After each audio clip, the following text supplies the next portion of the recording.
This chapter takes you on a macroeconomic tour. It discusses some of the issues that keep macroeconomists and macroeconomic policymakers awake at night. To give you a sense of what macroeconomics is all about, we look at 5 issues plus 1, ranging from the COVID crisis to its effect on inflation, interest rates, to the implications of high public debt, to the rise of China, to the economic implications of global warming, and the great financial crisis. We discuss all of these issues plus the efforts to address these issues. Let's first discuss the COVID crisis, the inflation that followed, and the interest rates that followed after that. In December 2019, newspapers started reporting cases of infection from a new virus in Wuhan, China. In January 2020, the Chinese authorities put Wuhan on lockdown. The rest of the world watched, wondering what this disruption would do to China and to its economic partners. Would global supply chains be disrupted? Well, we soon found out that global supply chains were indeed disrupted. And why wouldn't they be? It soon became clear that the virus would not stay in China, but would be transmitted to the rest of the world. By January 2020, cases started appearing in Italy and then the rest of Europe, and then it crossed over the Atlantic to the United States. In March 2020, the pandemic was declared. Eventually, the introduction of vaccines at the end of 2020 and the development of herd or acquired immunity led to a decrease in COVID-related fatalities. But the death toll was still large. Today, the official global count is more than 7 million deaths. But because of misclassification, the count is likely to be closer to 20 million. While we are sympathetic to the health crisis, what triggered an economic crisis was not, however, the number of deaths, but the policy decision to lock down countries. While the lockdown was needed to avoid further potential catastrophic increases in infections and deaths, the economic effect was quite dramatic. Output completely collapsed. Our goal in this class is to analyze the macroeconomics of this economic crisis and other economic crises that we have seen in the US and across the world. Figure 1.1 shows the evolution of output or GDP for the United States and the Euro area. Both series are normalized to equal 1 in the first quarter of 2019. The large dip in the second quarter of 2020 corresponds to the time when the lockdowns were actually imposed. By historical standards, it was extremely large. US GDP decreased by nearly 10% compared to the fourth quarter of 2019, and the Euro area GDP decreased by close to 14% during the same time. The global financial crisis of 2008 and 2009 led to a decrease in US GDP of 4%, and this decrease took place over more than a year. As you can see, the worst of the dip was short-lived. As lockdowns were lifted and firms reopened, economic activity largely recovered quickly in the United States, less so in Europe. But as economies were recovering, something happened that the policymakers had not anticipated. Inflation had started to increase. The inflation that we have been seeing in the last 2 to 3 years. Figure 1.2 shows the evolution of inflation measured by CPI in the United States and the Harmonized Index of Consumer Prices, HICP, in the Euro area. During the 2 decades before COVID, central banks had committed to keep inflation close to 2%, and average inflation had indeed been less than 2% in both the United States and the Euro area. During 2020, inflation actually decreased, but in 2021, it steadily increased. And in 2022, it peaked at 9.9% in the Euro area and 8.6% in the United States. In 2022, inflation in the United States was at a 40-year high. The inflation stats right now, July 2024, inflation is around 2.9% in the US and 2.6% in the Euro area. Question for macroeconomists and students who are studying macroeconomics is, why did the inflation take off? How is it falling right now? In short, economies were overheated. In 2020 and 2021, governments put in place programs to protect people who were no longer working or receiving incomes due to the lockdown. Governments put in programs to protect firms that could not sell and would have gone bankrupt without any government support.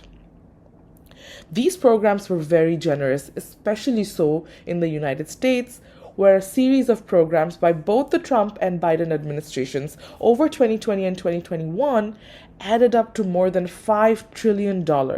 It is a large number compared to the US GDP in 2021, which was $23 trillion. The result was very strong demand, leading to overheating in both labor and goods markets. Strong demand combined with problems on the supply side, meaning supply chain issues, which we know was a big issue during COVID. Although the lockdowns had ended, COVID-related issues led to a breakdown of many supply chains.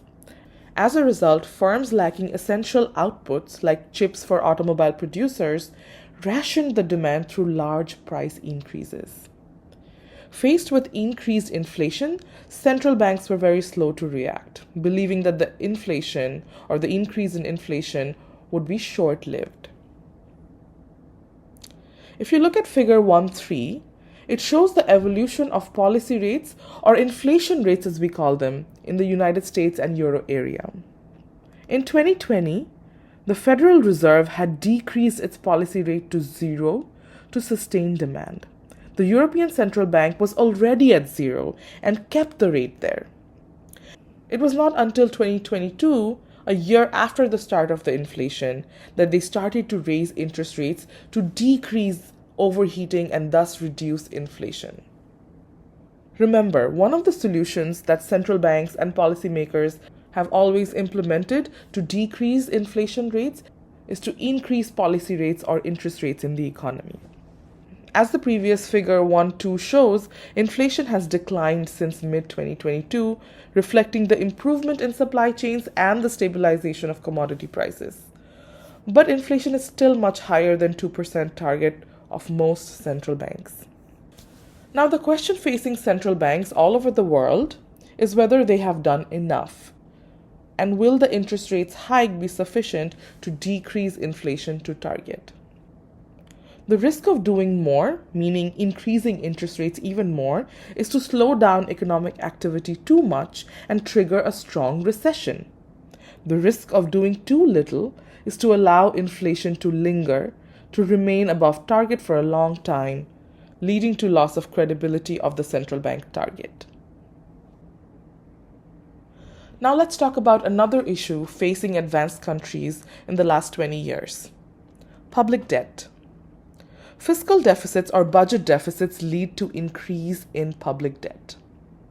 And if they are large enough, they can lead to increases in the ratio of public debt to GDP. This is what has been happening in advanced countries in the last 20 years. Figure 1.4 shows the evolution of debt ratio, the ratio of public debt to GDP, in 4 countries: the US, France, Germany, and Japan.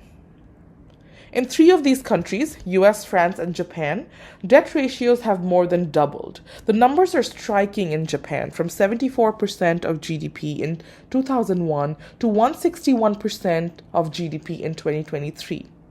In the United States, the increase in the debt-GDP ratio is from 33% to 95%, while in France, the increase is from 49% to 99%. Only in Germany is the debt ratio of 46% the same in 2023 as it was in 2001. If you look at the figure closely, you'll see that the debt ratios have 2 bumps. The first one during the global financial crisis of the late 2000s, we will talk more about this in this chapter, and the second during the early part of the COVID crisis. This is clearly not surprising. During any crisis, government revenues go down more than government spending, leading to automatically having a large fiscal or budget deficit. The government may take further measures to help people and firms, as they did during the COVID crisis. But you can also see that these 2 crises explain only a small part of the increase in the debt ratios. It appears that governments have succumbed to deficits rather than trying to balance their fiscal budget through increases in taxes or decreases in spending. The question on the macroeconomic policymakers' agenda is where to go from here. Some argue that it is urgent to reduce these deficits and steadily decrease the high debt ratios by increasing taxes or decreasing spending or doing both. They argue that high debt imposes too much of a burden on future taxpayers who must eventually pay sufficient taxes to pay for the interest on the debt. Some also make the case that evidence points to a deficit bias, as politicians who have a short horizon, they're in power for a short time, prefer to run deficits rather than increase taxes and become unpopular. Some argue that while debt reduction is desirable, the cost of high debt is not that high, whereas macroeconomic cost of running surpluses to reduce that debt may be high. Finally, some also argue that too fast a reduction of debt through, say, a large increase in taxes or a large decrease in government spending may decrease demand, eventually resulting in a recession. This leads them to take a more pragmatic attitude. Stabilize the debt, but be flexible about the speed of debt reduction. Mid-2023, last year, the members of European Union, the group of 27 countries that accounts for almost 85% of Europe's GDP, discussed what fiscal rules it should adopt. The tough rules they had chosen in the past turned out to be too strict, and so countries did not respect them. Not surprisingly, Germany, which has been tougher than other countries and has not increased its debt ratio, wants to institute strict rules that will force similar behavior on countries. Some of the other countries that are reluctant ask for a more flexible approach. Well, what they will decide will have major implications, not only for debt, but for output and investment. What the United States will decide will have major implications for the economy of the US. The next important issue that the book discusses in this chapter is about China. One of the most important economic developments of the past few decades is the growth of China and its increasing importance in the world economy. If you look at figure 1.5, it shows the evolution of GDP in China and the United States since 1990. Obviously, it's unfair to compare GDP across countries because they have different currencies, different relative prices. So we use PPP numbers, or purchasing power parity numbers. What we see is striking. China's GDP, which was equal to only 20% of US GDP in 1960, was roughly equal to that of United States in 2019, meaning China's growth rate has been much higher than that of the United States, 5.6% a year for China between 1960 and 2019 versus 3% for the United States during the same time, allowing China to fully catch up with the United States. Now, do you remember catch-up growth from principles of macro? Catch-up growth refers to the process by which a poor country is able to catch up to the growth and wealth of a richer country by growing faster than them. And this is usually because of accumulation of more physical capital. Now, this does not mean that Chinese citizens have the same standard of living as US citizens. China's population is much larger than that of the United States, 1.3 billion in China versus 330 million in the United States. And after studying economics for some time, we know that it's unfair to compare GDP between two countries with such large differences in population. So we have to compare the GDP per person or GDP per capita. Figure 1.6 shows the evolution of output per person, which is the same as GDP per capita or GDP per person, in China relative to the United States. There are two interesting features in this figure.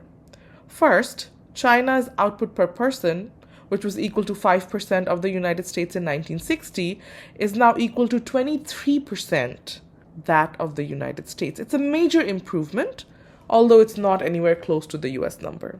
Second, it is really since the 1980s, and even more so since the 2000s, that the increase in China's relative output per person has been the most pronounced. Now, why has China's growth been so high? And can other developing countries around the world learn from China as to how they can increase their growth rate as well? Well, let's look at a few reasons. First, there were large increases in physical capital accumulation that catch-up growth talks about, from machines to infrastructure to human capital enabling workers to be more productive.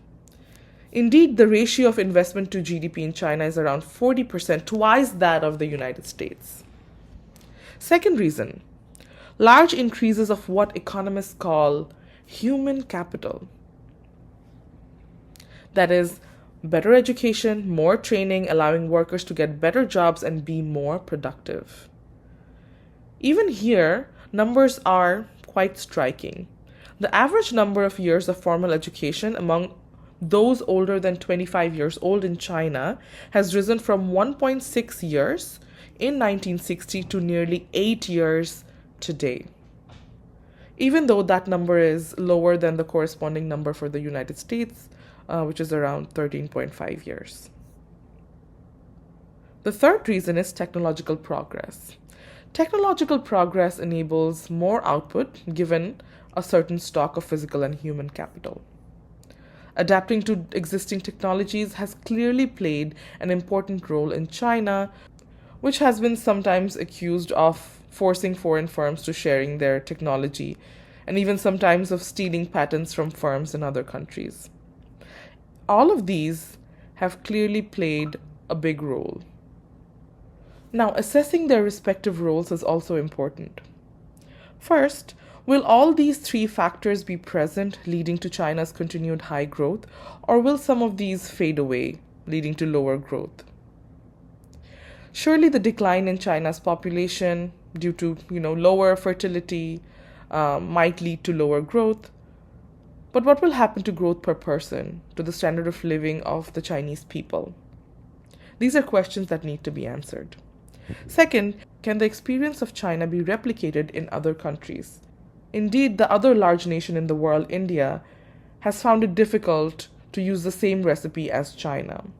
India's GDP per person, which was also 5% of the United States in 1960, is now equal to 10% that of the United States. But this number is less than half that of the Chinese number. Many poor countries have seen very slow growth.